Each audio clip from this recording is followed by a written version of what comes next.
All right, let's talk about Rudy Giuliani today. Rudy Giuliani was a strong supporter of Donald Trump's for many years. He was one of Donald Trump's lawyers for a period of time. And if you didn't know the serious negative influence that Rudy Giuliani has had on the United States over the last many years, you'd almost start to feel bad for the guy. You know, mid-70s, getting to be in his late 70s, financially not doing super well as a result of the legal trouble that he's having, humiliated the world over. I mean, listen, yeah, when he went to these hearings, these fraud hearings and experienced flatulence, people laughed. But really, it was what was coming out of his mouth that was humiliating. Claims, unfounded claims, endless such claims about the 2020 election. And then you find out his office was raided, his home was raided, he's subpoenaed to cooperate with the January 6th committee. It's all not looking good. And what the future holds for Rudy Giuliani is a real question mark. And this is why many are now wondering, is it in the end Giuliani who will turn on Trump and potentially be Trump's undoing reputationally? I still don't think Trump's going to suffer any real consequences for all the things that happened under his watch, but at least reputationally. Rudy Giuliani had been speaking and has been speaking to the House committee investigating the Trump riots.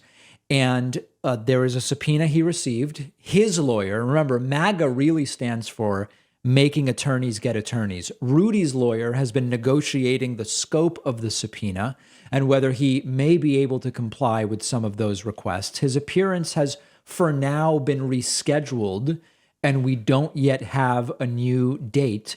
But this is a guy who almost certainly knows where the bodies are buried. And when you think back to Rudy Giuliani as mayor of New York City in the aftermath of 9/11, he was really admired by even many Democrats. At the time, he had this reputation, and I remember the time, he had this reputation of being sort of a centrist, moderate Republican who really cares about America and really cares about New York and is just what New York needed to recover from the devastation of 9/11.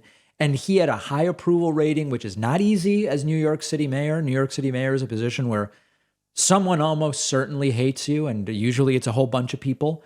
And it was squandered with humiliation after humiliation. And the question now becomes, is he going to prioritize self-preservation above all else? And if that were the case, we could expect him to reveal who knows what if and when he finally testifies before the committee. The committee says they are not seeing these hesitations as something that will cause Rudy Giuliani to not cooperate in what they would consider a full way. They believe that he ultimately is going to cooperate.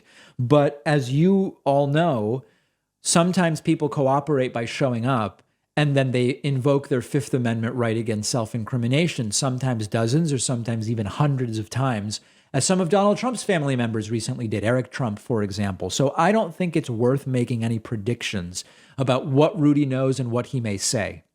My expectation is he will eventually show up. His lawyer will probably limit the scope of the inquiry to at least some degree in order to better protect Rudy Giuliani. And I think anybody really hoping for a bombshell is probably going to be disappointed. I want, as much as anybody else, for Rudy to show up and really spill the beans fully, but I don't really expect that that is ultimately going to happen.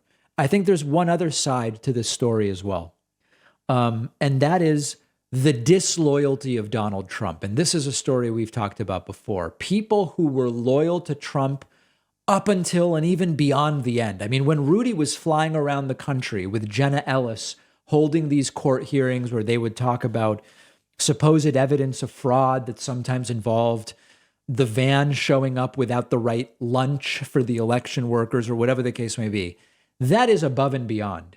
And ultimately, you still see Trump abandon these people for the most part. Now, with Rudy Giuliani, he doesn't seem to have fully abandoned him. He, generally speaking, still says when asked, Rudy's a good guy.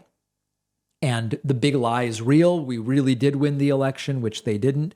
And he hasn't fully abandoned Rudy Giuliani yet. But you would think that maybe he'd be paying for Rudy's legal fees. And as far as has been reported, he is not. And what you have to remember about Trump is he doesn't really have friends in the way most normal people do. He has people that have a useful life.